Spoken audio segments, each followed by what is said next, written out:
Hello बच्चों, welcome back to incredible chemistry. So बच्चों, आज हम नया chapter 2 of chemistry structure of atom start करेंगे। देखो बच्चों, एटम की बात आई है, ठीक है। हमें पता है कि जो मैटर है उसका जो स्मॉलेस्ट पार्टिकल है वो एटम है। ये जो एटम वाला कंसेप्ट है ये बहुत ही पुराना चला आ रहा है। जब इंडियन फिलोसोफर्स या ग्रीक फिलोसोफर्स होते थे, उन्होंने भी ये बोला था कि जो मैटर है उसका जो स्मॉलेस्ट पार्टिकल है दैट इज एटम। उस टाइम पे बच्चों एटम और मैटर जैसे वर्ड्स नहीं थे। मैटर को उन्होंने पदार्थ बोला था और एटम को परमाणु बोला था। उन्होंने बोला था जो परमाणु है वो बहुत ज्यादा छोटा पार्टिकल है, उसको हम डिवाइड नहीं कर सकते। लेकिन बच्चों क्या हुआ, कुछ एक्सपेरिमेंटल वेरिफिकेशन ना होने की वजह से ये जो थ्योरीज थी ये डॉर्मेंट रही, इन पे किसी ने इतना ध्यान नहीं दिया। ओके, बट फिर बच्चों 1808 समथिंग में डेल्टन आए। डेल्टन ने डेल्टन्स एटॉमिक थ्योरी दी जो हमने प्रीवियस चैप्टर में करी है। उसमें उन्होंने सेम बोला कि जो एटम है वो स्मॉलेस्ट पार्टिकल है। लेकिन वो थ्योरी भी पहले तो अनडिबेटेड रही, ठीक है, किसी ने उस पर इतनी डिबेट नहीं की। लेकिन बच्चों लेट 19th सेंचुरी में जब फेराडे ने अपने कुछ एक्सपेरिमेंट्स किए तो उन्होंने बताया कि जो मैटर है उसका इलेक्ट्रिकल नेचर होता है। लेकिन अगर इलेक्ट्रिकल नेचर होता है उसका, बट एटम जो है वो तो न्यूट्रल है, तो इलेक्ट्रिकल नेचर कहाँ से आएगा? तो वहां से हमें हिंट्स मिले कि जो मैटर है उसमें जो एटम प्रेजेंट है उसके में भी सब पार्ट्स होंगे जो चार्ड है, जिसकी वजह से इलेक्ट्रिक नेचर मैटर का शो हो रहा है। फॉर एग्जाम्पल बच्चों, अगर हम डेली लाइफ की बात करें तो आपने बहुत बार ये चीज की होगी छोटे होते कि आप एक स्केल लेते थे, आप उसको अपने हेयर से रब करते थे और फिर आप दिखा देते अपने दोस्तों को कि देखो ये जो छोटे छोटे जो पेजेस हैं वो उसकी तरफ अट्रैक्ट हो रहे हैं, चिपक रहे हैं। क्यों हो रहा था वो? वहां पे जनरेशन ऑफ इलेक्ट्रिसिटी हो रही थी। वो एक हमारे पास प्रूफ है, हिंट है कि जो मैटर है उसका इलेक्ट्रिक नेचर होता है। तो फिर क्या हुआ, तब वहां पे जे जे थॉमसन आए। उन्होंने कुछ एटम के साथ एक्सपेरिमेंट्स किए और पता लगाया कि जो एटम का फर्स्ट एटॉमिक पार्टिकल, सब एटॉमिक पार्टिकल है वो इलेक्ट्रॉन था। उसको हम देखेंगे। उससे पहले बच्चों, if you are new to channel please subscribe my channel. So आज के टॉपिक में हम यही इलेक्ट्रॉन, प्रोटॉन और न्यूट्रॉन देखेंगे, ठीक है। उसके साथ साथ अगर ये तीन पार्टिकल्स एटम में प्रेजेंट हैं तो उसकी अरेंजमेंट क्या है एटम में, उसके बच्चों हम फर्स्ट टू मॉडल्स भी यहाँ पे डिस्कस करेंगे। ओके, सो सबसे पहले अगर हम देखें तो एटम जो था वो एक ग्रीक वर्ड एटोमियो से डराइव हुआ था और उसका मतलब था अनकटेबल और नॉन डिविजिबल। क्योंकि ये जो परमाणु था ये वो बोलते थे कि डिवाइड नहीं हो सकता, जिसका मीनिंग ही नॉन डिविजिबल है। लेकिन फर्दर मैंने आपको बताया कि सब एटॉमिक पार्टिकल्स होते हैं। सबसे पहले इलेक्ट्रॉन आया। इलेक्ट्रॉन जे जे थॉमसन ने डिस्कवर किया था, हम पूरी डिस्कवरी यहाँ पे देखेंगे। फिर प्रोटॉन, ठीक है, प्रोटॉन गोल्डस्टीन ने डिस्कवर किया था।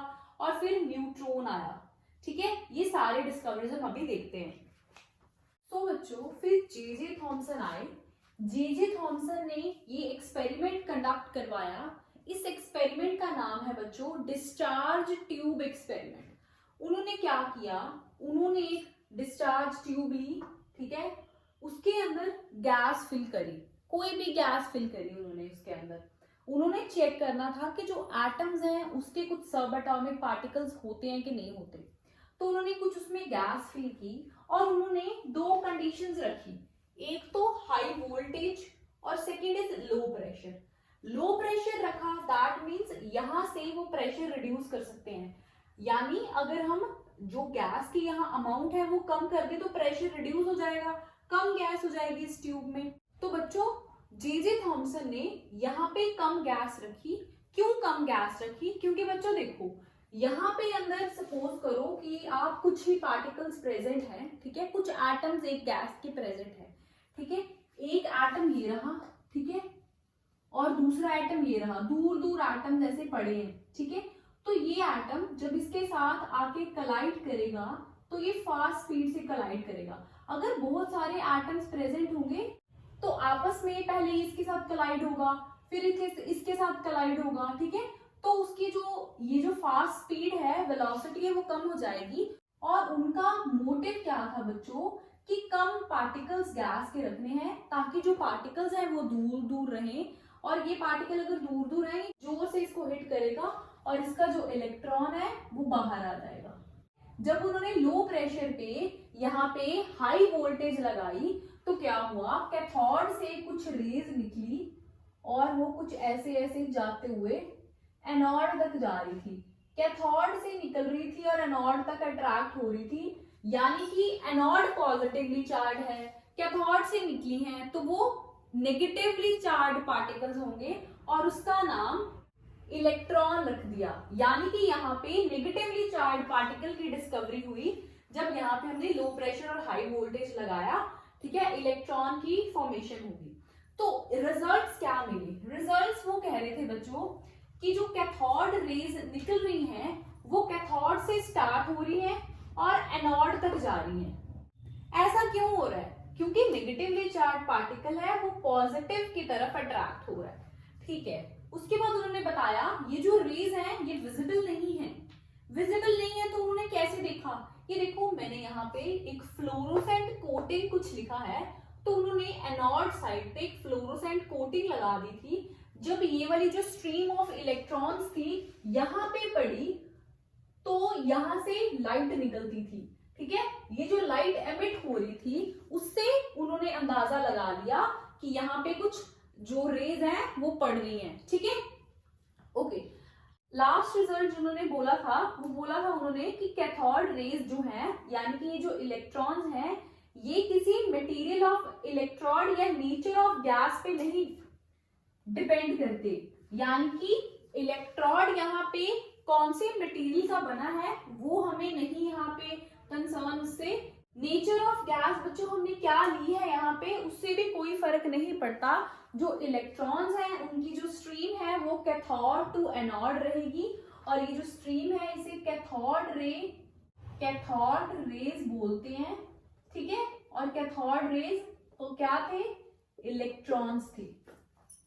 ओके बच्चों, अगर हम charge to mass ratio of electron की बात करें तो बच्चे जो जे थॉमसन थे उन्होंने ये जो रेशो थी चार्ज टू मास वो by same experiment cathode ray tube से ही निकाली थी, बट उन्होंने इसमें एडिशनल इलेक्ट्रिक फील्ड और मैग्नेटिक फील्ड अप्लाई करी थी। इस ऑपरेटर्स को समझने से पहले अगर हम कैथोड रे ट्यूब एक्सपेरिमेंट देखें जहां पे हमने इलेक्ट्रिक फील्ड और मैग्नेटिक फील्ड नहीं लगाई थी, वहां पे बच्चों जो कैथोड रेज थी वो फ्रॉम कैथोड टू एनोड जा रही थी, स्ट्रेट उनकी डायरेक्शन थी। बट बच्चों जब जे थॉमसन ने उन्होंने पहले अकेली ओनली इलेक्ट्रिक फील्ड लगाई तो उन्होंने देखा ये जो इलेक्ट्रॉन था इसकी डेविएशन हो रही है, डेविएट हो गए बच्चों वो पॉइंट ए पे दिखा ऑन फ्लोरोसेंट स्क्रीन, ठीक है। फिर उन्होंने क्या किया, ये इलेक्ट्रिक फील्ड हटा दी, मैग्नेटिक फील्ड लगाई। मैग्नेटिक फील्ड पे उन्होंने देखा ये जो इलेक्ट्रॉन है ये सी पोजीशन पे उन्हें दिखा फ्लोरोसेंट स्क्रीन पे। फिर उन्होंने क्या किया, इलेक्ट्रिक फील्ड और मैग्नेटिक फील्ड को ऐसे बैलेंस किया कि जो पार्टिकल थे इलेक्ट्रॉन के वो डेविएट नहीं हुए, पॉइंट बी पे आए। ये जो पॉइंट बी वाला नेचर था ये वैसा ही नेचर था जब इलेक्ट्रिक फील्ड और मैग्नेटिक फील्ड नहीं लगी थी और कैथोड रेज जो थी वो स्ट्रेट ट्रेवल कर रही थी। इन डेविएशन से बच्चों जो जे थॉमसन थे उन्होंने charge over mass of electron की एक वैल्यू निकाली। ये जो वैल्यू थी ये हम क्यों निकाल रहे हैं बच्चों? क्योंकि हम मास जानना चाहते हैं इलेक्ट्रॉन का कितना था, ठीक है। ये देखो अगर आप ये जो चार्ज है दिस इज नेगेटिव में चार्ज है -1.6 इंटू 10⁻11 कूलम्स, इसको चार्ज को इस वाली रेशियो से डिवाइड कर दोगे तो मास आ जाएगा। ओके बच्चों, अगर एटम में एक नेगेटिवली चार्ज पार्टिकल प्रेजेंट है, ठीक है, तो एटम तो न्यूट्रल है, एटम पे तो कोई चार्ज नहीं है ना, तो एटम में उन्होंने बोला कि एक पॉजिटिवली चार्ज पार्टिकल भी प्रेजेंट होगा जिसकी वजह से ये जो इलेक्ट्रॉन है ये न्यूट्रल है, इस पे कोई चार्ज नहीं है। तो फिर प्रोटॉन की डिस्कवरी हुई थी। प्रोटॉन की डिस्कवरी बच्चों same cathode ray tube experiment से ही गोल्डस्टीन ने की थी। उन्होंने ऑब्जर्व किया था कि जैसे कैथोड से एनोड, उन्होंने सेम पहले तो सेटअप ले लिया, एक डिस्चार्ज ट्यूब ले ली, लो प्रेशर मेंटेन किया, हाई वोल्टेज से दो इलेक्ट्रॉन, एक नेगेटिवली चार्ज कैथोड और एक पॉजिटिवली चार्ज जो एनोड थी उसको जोड़ दिया और हाई वोल्टेज लगाई। कैथोड रेज तो जे थॉमसन ने बता ही दिया था। उन्होंने देखा इसके पीछे एक पॉजिटिवली चार्ज रेज भी जा रही हैं। पॉजिटिवली चार्ज कैसे पता लगा? क्योंकि वो ऑपोजिट डायरेक्शन में मूव कर रही थी फ्रॉम एनोड टू कैथोड, यानी ऐसे वो रेज मूव कर रही थी, उनको एनोड रेज बोला। उनकी डायरेक्शन क्या थी बच्चों? ये उनकी डायरेक्शन थी, ऐसे दिस साइड, ठीक है। सो ये ऑपोजिट टू कैथोड रेज, ये उन्होंने नई इन्वेंट करी एनोड रेज जिनका पॉजिटिव चार्ज था, क्योंकि वो पॉजिटिव से नेगेटिव आ रही थी। ओके, सो दैट मीन्स जो एटम है वो बैलेंस हो गया। एटम के पास अब इलेक्ट्रॉन भी है और पॉजिटिवली चार्ज प्रोटॉन भी है। अब ये जो प्रोटॉन्स या ये जो एनोड रेज थी उनकी कैरेक्टरिस्टिक्स क्या थी? पहले तो वो पॉजिटिवली चार्ज पार्टिकल्स थे, ठीक है। यहाँ पे ये चीज ध्यान दो बच्चों, ये जो पॉजिटिवली चार्ज पार्टिकल्स थे ये नेचर ऑफ गैस जो कैथोड रे ट्यूब में ली उस पर डिपेंड कर रहे थे। लेकिन जो हमने लास्ट एक्सपेरिमेंट अभी हमने देखा जे थॉमसन वाला, जिसमें कैथोड रे डिस्कवर हुई, इलेक्ट्रॉन्स डिस्कवर हुए, वहां पे नेचर ऑफ गैस पे डिपेंडेंट नहीं थी रेज। सेकेंड पॉइंट देखो बच्चों, चार्ज टू मास रेशियो जो हमने अभी निकाली इलेक्ट्रॉन की, ये वाला पॉइंट पहले देखो, वो प्रोटॉन की बहुत ही कम थी कंपेयर टू इलेक्ट्रॉन, ठीक है, स्मॉलर थी, ठीक है। और बच्चों ये जो चार्ज टू मास रेशियो थी ये डिपेंड कर रही थी गैस पे फ्रॉम विच इट ओरिजिनेट्स, ठीक है। So these are some characteristics. अब हम इनकी चार्ज टू मास रेशियो देखते हैं क्या आई, तब हम उससे मास कैसे, क्या मास था प्रोटॉन का वो देख पाएंगे। ओके बच्चों, अगर हम charge to mass ratio of proton देखें तो पहली बात, जो एनोड रेज थी वो नेचर ऑफ गैस पे डिपेंड कर रही थी, तो ये कांस्टेंट नहीं रहेगी वैल्यू चार्ज ओवर मास की।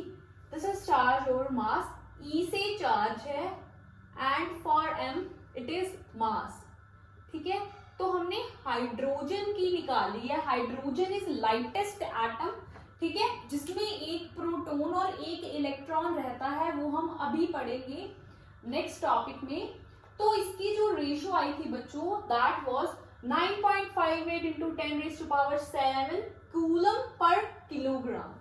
ये निकालने का क्या हमारी क्या नीड है? हमने चार्ज ओवर मास निकाला क्योंकि हमें मास निकालना है। चार्ज हमें पता है पॉजिटिव चार्ज है, positive to that of electron, देखो सेम एज इलेक्ट्रॉन, लेकिन यहाँ पे चार्ज है पॉजिटिव, तो हमने ये रेशियो निकाल दी। और अगर हम इस चार्ज ओवर मास की रेशियो को चार्ज ऑफ प्रोटॉन के साथ डिवाइड कर दें तो मास आ जाएगा।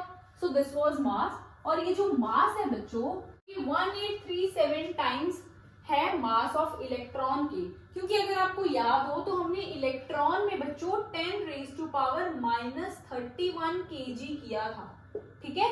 सो ये इतना ज्यादा ग्रेटर है, मतलब प्रोटॉन हैवियर है इलेक्ट्रॉन से। और देखो बच्चों यहाँ पे हमने हाइड्रोजन की रेफरेंस ली है, तो यहाँ पे अगर हम रिलेटिव मास ऑफ प्रोटॉन की बात करें तो हम वो 1 लेंगे। ओके बच्चों, अब तक हमने किया कि जो एटम है उसमें 2 सब एटॉमिक पार्टिकल इलेक्ट्रॉन और प्रोटॉन प्रेजेंट है। जो इलेक्ट्रॉन की डिस्कवरी थी बच्चों वो अराउंड 1897 में हुई, ठीक है, और प्रोटॉन की उसके अराउंड कुछ हुई थी। लेकिन जो न्यूट्रॉन था जिसकी डिस्कवरी कैडविक ने की थी वो हुई 1932 में, यानी बहुत टाइम बाद हुई थी after discovery of electron and proton. Particle था उन्होंने क्या किया, उन्होंने बेरिलियम की एक थिन शीट लेके उस पे अल्फा पार्टिकल्स स्ट्राइक करवाए थे।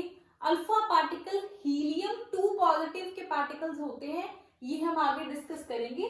यहाँ पे आप छोटा सा एक्सपेरिमेंट देख लो बस कि बेरिलियम की शीट पे अल्फा पार्टिकल स्ट्राइक करवाए और कुछ न्यूट्रल पार्टिकल एमिट हुए जिसका नाम उन्होंने बच्चों न्यूट्रॉन रख दिया। तो जो सब एटॉमिक पार्टिकल्स है वो 3 हैं, इलेक्ट्रॉन चार्ज है positive, proton electron charge negative, proton का चार्ज है बच्चों पॉजिटिव और जो न्यूट्रॉन्स थे वो उनका कोई चार्ज नहीं था। बच्चे देखो न्यूट्रॉन्स का क्या है, न्यूट्रॉन्स जो है वो हमेशा एटम के जो मास नंबर होगा, जो मास होगा उस पे कंट्रीब्यूशन देंगे। इसलिए हम हमेशा ऐसे, मैंने आपको बताया है कई बार कि जो एटॉमिक नंबर है मास नंबर उसका डबल है, ठीक है। ये चीज हम न्यूट्रॉन के बेसिस पे ही समझ सकते हैं, क्योंकि बच्चों जो मास नंबर होता है, मास नंबर हमेशा number of protons plus number of neutrons के इक्वल होता है, ठीक है। अगर नंबर ऑफ प्रोटॉन 1 है तो ऑलमोस्ट न्यूट्रॉन भी 1 ही रहता है, तो जो चार्ज है, जो मास नंबर है वो 2 टाइम्स हो जाता है एटॉमिक नंबर की। और जो एटॉमिक नंबर रहता है वो हमेशा नंबर ऑफ प्रोटॉन के इक्वल होता है, वो हम अभी डिटेल में देखेंगे, ठीक है। उससे पहले हम थोड़ा टेबुलर फॉर्म में इनके मासेस और चार्जेस की कंपैरिजन कर लें बच्चों। देखो इलेक्ट्रॉन का चार्ज हमने कर लिया -1.6 इंटू 10⁻⁹ -19 है, ओके। और प्रोटॉन का बच्चों सेम चार्ज है but in positive. Relative charge हम इनका हमेशा -1 और 1 लेंगे, इलेक्ट्रॉन का हमेशा -1 लेंगे और प्रोटॉन का हमेशा +1 लेंगे, ठीक है। और मासेस इनके हमने कर लिए हैं। जो मास बच्चों न्यूट्रॉन का होता है वो प्रोटॉन के मास के इक्वल है, और इनके मासेस जो रिलेटिव मासेस हैं, इलेक्ट्रॉन का मास देखो हमने देखा था प्रोटॉन के मास से 1837 टाइम्स छोटा था, तो उसको हम 0 मान के चलते हैं। प्रोटॉन और न्यूट्रॉन को 1 लेते हैं। ओके बच्चों, let's move to next topic. Okay बच्चों, after discovery of electron, proton and neutron, structure of atom की बातें होनी शुरू हुई। देखो पहले तो एटम के अंदर कुछ सब एटॉमिक पार्टिकल्स प्रेजेंट है, हमें यही नहीं पता था। अब बच्चों अगर हमें ये पता चल गया है कि एटम में इलेक्ट्रॉन, प्रोटॉन और न्यूट्रॉन है, तो वो कैसे अरेंज हैं, क्या अरेंजमेंट है उनकी, ये बहुत बड़ा क्वेश्चन था। तो बहुत सारे जो साइंटिस्ट आए उन्होंने अपने अपने मॉडल्स रखे स्ट्रक्चर ऑफ एटम को समझाने के लिए, वो कुछ मॉडल्स हम यहाँ पे करेंगे, ठीक है बच्चों। इनमें से बहुत सारे मॉडल्स ऐसे भी थे जो एटम की स्टेबिलिटी को एक्सप्लेन नहीं कर पा रहे थे। फिर भी बच्चों जैसे थॉमसन का मॉडल था, इन्होंने बहुत ही अर्लीस्ट मॉडल है ये, हम कह सकते हैं टाइप ऑफ इनिशिएशन की है मॉडल की, तो बहुत ही इंपॉर्टेंस रखता है ये मॉडल। इन्होंने क्या बोला था, थॉमसन ने बोला कि जो इनका मॉडल है उसको वाटरमेलन से कंपेयर करो। एटम में क्या है, यानी कि जैसे वाटरमेलन में सीड्स है, सीड्स को इलेक्ट्रॉन मान लो और जो एडिबल पार्ट है उसको प्रोटॉन मान लो। यानी कि जो प्रोटॉन है, जो पॉजिटिव सफियर बन रहा है रेड वाला, वो प्रोटॉन्स है, यानी इक्वली डिस्ट्रीब्यूटेड रहेंगे प्रोटॉन, और इलेक्ट्रॉन सीड्स की तरह कहीं कहीं पे पड़े होंगे, ठीक है। और इसकी अरेंजमेंट कुछ इस तरह की है, जो एटम है वो इलेक्ट्रिकली न्यूट्रल हो जाए। उन्होंने ऐसा कुछ बताया था। वाटरमेलन, रेजिन पुडिंग और प्लम पुडिंग के साथ उन्होंने मॉडल को कंपेयर किया था अपने। पुडिंग केक की तरह होता है, ठीक है। बट बच्चों जब रदरफोर्ड आए, रदरफोर्ड ने एक्सपेरिमेंट्स किए, अल्फा पार्टिकल्स के साथ एक्सपेरिमेंट किए थे, तो ये जो मॉडल था थॉमसन का, ये फेल हो गया था, क्योंकि यहाँ पे एक्सपेरिमेंटली जो स्टेबिलिटी थी मॉडल की वो नहीं प्रूव हो पा रही थी, ठीक है। ओके बच्चों, जो हमने थॉमसन मॉडल किया था वो रदरफोर्ड ने बोला कि दैट इज नॉट वैलिड। उन्होंने बोला था कि जो थॉमसन मॉडल है वो स्टेबल नहीं है, और उन्होंने ये प्रूव भी किया था। लेकिन सेकेंड मॉडल जो हमारा रदरफोर्ड न्यूक्लियर एटॉमिक मॉडल है, उसे पढ़ने से पहले हम अल्फा रेज क्या होते हैं वो डिस्कस करेंगे, क्योंकि वहां पे उन्होंने अल्फा पार्टिकल का यूज किया है। ठीक है, देखो बच्चों, अल्फा पार्टिकल कैसे डिस्कवर हुए थे? आउट ऑफ सरप्राइज डिस्कवर हुए थे ये। कैसे? देखो, हेनरी बैक्वेरेल नाम के एक इंग्लिश साइंटिस्ट थे बच्चों, वो कुछ यूरेनियम सॉल्ट्स के ऊपर कुछ अपना रिसर्च, कुछ एक्सपेरिमेंट कर रहे थे। तो उन्होंने क्या किया, उन्होंने यूरेनियम को एक पोटाशियम यूरेनियम सल्फेट लिया था, उसको ब्लैक पेपर में रैप करके फोटोग्राफिक प्लेट के ऊपर ड्रॉर में रख दिया और ड्रॉर बंद कर दिया। फिर उन्होंने थोड़े टाइम बाद या नेक्स्ट डे जब उन्होंने एक्सपेरिमेंट करना होगा, तब उन्होंने जब ड्रॉर खोला और ड्रॉर में से फोटोग्राफिक प्लेट और वो जो यूरेनियम का सॉल्ट निकाला, उन्होंने देखा प्लेट के जिस पार्ट के ऊपर वो यूरेनियम सॉल्ट पड़ा था, वहां से जो प्लेट है वो डार्क हो गई है। तो उन्होंने देखा ना ही ये सनलाइट की वजह से ये वाला जो पोर्शन है ये डार्कन्ड हुआ है, उन्होंने ये कंक्लूड कर लिया कि ये जो यूरेनियम है इसके पास एक हाई एनर्जी रेडिएशन ये एमिट कर रहा है, जिसकी वजह से जो वो रेडिएशन है वो पेपर में से पेनिट्रेट होके जो फोटोग्राफिक प्लेट है उसको डार्कन्ड कर दिया, और यहीं पे रेडियो एक्टिविटी की डिस्कवरी हुई। ठीक है, उन्होंने बोला था कि ऐसा फिनोमेनन जहां पे स्पॉन्टेनियस एमिशन होती है एक्टिव रेडिएशन की बाय सर्टेन एलिमेंट्स, और ये जो सर्टेन एलिमेंट्स हैं ये हैं बच्चों uranium, radium, polonium and thorium. ये वाले आपको bottom of the periodic table पे ये एलिमेंट्स मिलेंगे। ओके, तो उन्होंने एक रेडियो एक्टिविटी पे एक एक्सपेरिमेंट किया था। उन्होंने एक लेड का ब्लॉक लिया, उसमें एक रेडियो एक्टिव सब्सटेंस रखा। जो रेडियो एक्टिव सब्सटेंस था वो हाई एनर्जी रेडिएशंस एमिट करता था। उन्होंने यहाँ पे एक लेड की प्लेट ली ताकि ये जो रेडिएशन है, जो स्ट्रेट रेडिएशन है, वो फोटोग्राफिक प्लेट पे पड़ सके और हमें रिजल्ट्स विजिबल हो। और उन्होंने बच्चों ये जो रेडियो एक्टिव सब्सटेंस में से ये जो रेडिएशंस निकल रही हैं, इनका नेचर जानने के लिए इलेक्ट्रिकल चार्ज प्लेट्स रख दी, नेगेटिव और पॉजिटिव चार्ज प्लेट्स रख दी, और उन्होंने क्या देखा कि 3 तरह की रेज मिली। कुछ जो रेज थी वो नेगेटिव पार्ट की तरफ अट्रैक्ट होके, डेविएट होके यहाँ पे फोटोग्राफिक प्लेट पे उनका एक प्रिंट मिला। बी रेज यहाँ पे दिखी और अल्फा रेज फोटोग्राफिक प्लेट के सेंटर वाले पोर्शन पे उन्हें दिखी। तो बच्चों, जो अल्फा रेज थी वो नेगेटिव की तरफ अट्रैक्ट हो रही है, तो वो कुछ पॉजिटिव पार्टिकल रहा होगा, और जो पॉजिटिव प्लेट की तरफ बीटा रेज जो डेविएट हो रही है वो कुछ नेगेटिव पार्ट रहा होगा। तो जो अल्फा रेज थी बच्चों वो हीलियम 2 पॉजिटिव एटम्स थे। ठीक है, जो रेडियो एक्टिव सब्सटेंस में से निकल रहे थे, और ये जो बीटा रेज थी, अल्फा को देखो ऐसे आपने लिखना है, बीटा को ऐसे और गामा को ऐसे। बीटा रेज में से स्ट्रीम ऑफ इलेक्ट्रॉन निकली, तो वो पॉजिटिव प्लेट की तरफ अट्रैक्ट होके यहाँ पे उसने फोटोग्राफिक प्लेट पे अपना प्रिंट दिया था। और जो अल्फा रेज है वो इलेक्ट्रोमैग्नेटिक रेडिएशन थी, उनपे कोई चार्ज नहीं था, इसलिए वो अनडेविएटेड रही। ठीक है, तो ऐसे रेडियो एक्टिविटी का डिस्कवरी हुई थी, और हमने यहाँ पे अल्फा पार्टिकल जो रदरफोर्ड ने अपने एक्सपेरिमेंट में यूज की थी वो थी He2 पॉजिटिव एटम्स या आयंस। इसको हम यहाँ पे यूज करेंगे। ओके बच्चों, now come to Rutherford nuclear model of atom. यहाँ पे बच्चों रदरफोर्ड ने न्यूक्लियस के बारे में भी बताया था, तो न्यूक्लियर मॉडल ऑफ एटम है।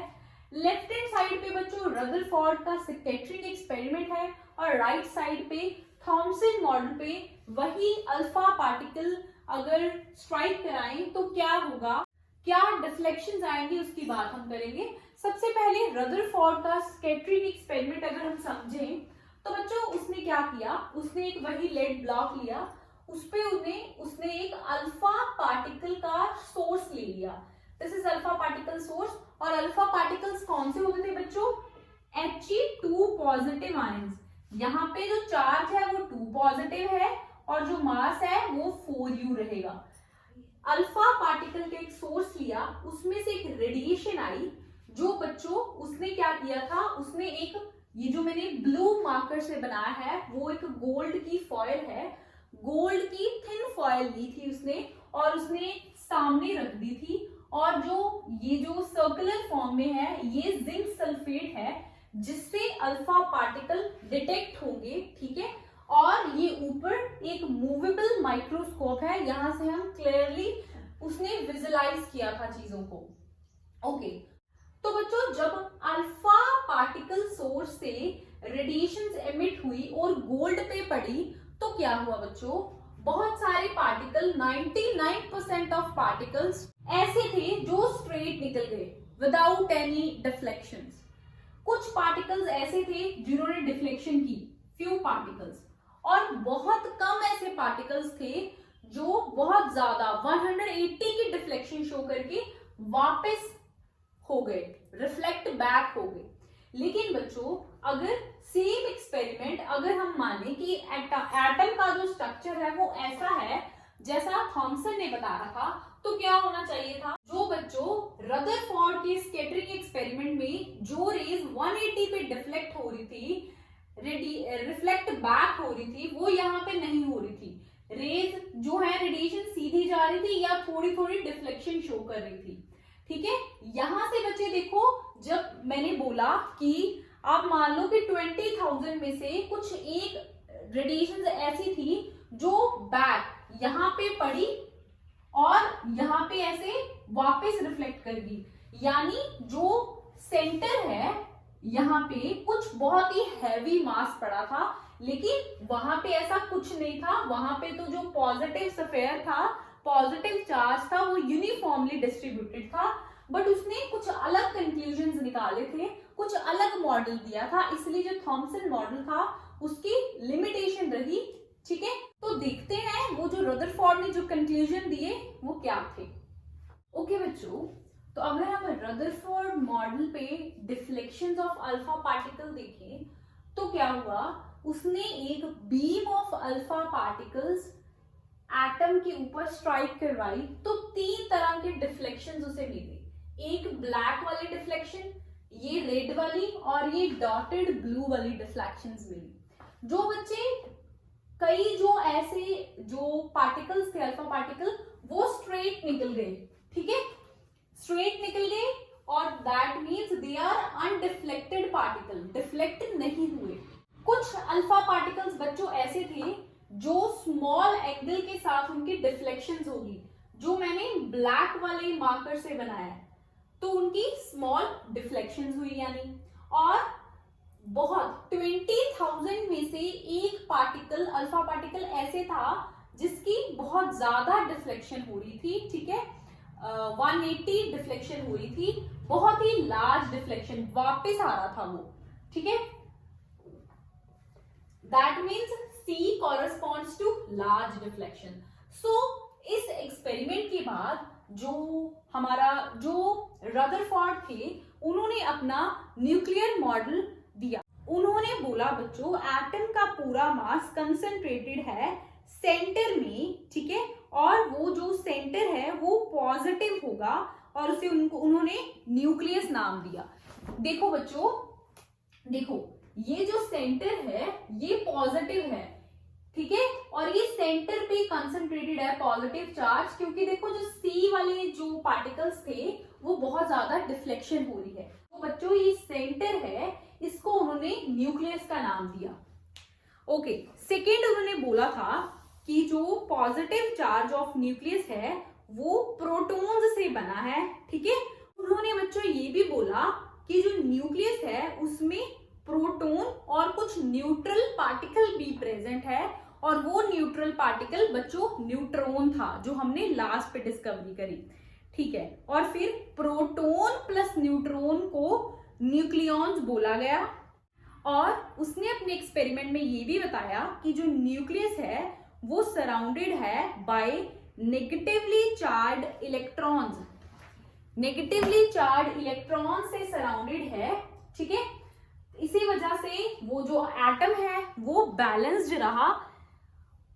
बच्चों लास्टली रदरफोर्ड ने अपने इस मॉडल को सोलर सिस्टम से कंपेयर किया और बोला कि जैसे सोलर सिस्टम में जो सन है वो सेंटर वाला पार्ट है, यहाँ पे न्यूक्लियस सेंट्रल पार्ट रहेगा, पॉजिटिव पार्ट रहेगा और इलेक्ट्रॉन उसके अराउंड मूव करेंगे जैसे सन के अराउंड प्लैनेट्स मूव करते हैं। इसकी भी कुछ लिमिटेशन थी जिसकी वजह से नए मॉडल आए, वो हम अभी डिस्कस करेंगे। ओके बच्चों, जो मेजर ड्रॉबैक रदरफोर्ड के मॉडल का रहा वो था कि वो स्टेबिलिटी ऑफ एटम को नहीं एक्सप्लेन कर पाए। क्यों? देखो बच्चों, उन्होंने बोला था कि जो एटॉमिक मॉडल है that correspond to solar system की तरह है, ठीक है। तो उन्होंने बोला कि जो इलेक्ट्रॉन है एटम में that correspond to planets in solar system. But ये जो प्लैनेट्स है बच्चों, दीज आर अनचार्ज्ड, ये अनचार्ज हैं, लेकिन ये जो इलेक्ट्रॉन्स हैं उनके पास तो नेगेटिव चार्ज है, ठीक है। उसने बोला था कि न्यूक्लियस के अराउंड इलेक्ट्रॉन रिवॉल्व कर रहे हैं जैसे प्लैनेट्स सन के अराउंड कर रहे हैं, ये अनचार्ज्ड है, इलेक्ट्रॉन्स चार्ज हैं और अगर कोई चार्ज पार्टिकल है तो वो अंडर एक्सेलरेशन रहेगा। एक्सेलरेशन क्यों रहेगा बच्चों? चाहे उसकी स्पीड वेलोसिटी कांस्टेंट है लेकिन उसकी डायरेक्शन चेंज हो रही है तो चेंज ऑफ वेलोसिटी पर टाइम चेंज होगा उसका, यानी वो हमेशा एक्सेलरेटेड मोशन में रहेगा। और फिर जो मैक्सवेल आए थे उन्होंने उनकी जो इलेक्ट्रोमैग्नेटिक थ्योरी थी उसने बताया था कि जो भी एक चार्ज पार्टिकल है विच इज अंडर एक्सेलरेशन वो रेडिएशन एमिट कर रहा है, यानी इलेक्ट्रॉन्स जो हैं वो रेडिएशन एमिट कर रहे हैं, एनर्जी लूज कर रहे हैं। तो एक टाइम ऐसा आएगा कि वो न्यूक्लियस में ऐसे घूमते ऐसे फॉल कर जाएंगे। तो जो एटम है वो स्टेबल नहीं रह पाएगा, एटम की स्टेबिलिटी तो स्पॉइल होगी। This was not explained bye Rutherford. और सेकेंड जो इसकी ड्रॉबैक रही, रदरफोर्ड ने बच्चों इलेक्ट्रॉनिक स्ट्रक्चर क्या है, कैसे इलेक्ट्रॉन्स डिस्ट्रीब्यूटेड है एटम में, वो भी नहीं बताया। इसी वजह से और नए मॉडल आए जो हम नेक्स्ट लेक्चर में देखेंगे। ओके बच्चों, थैंक यू फॉर वॉचिंग।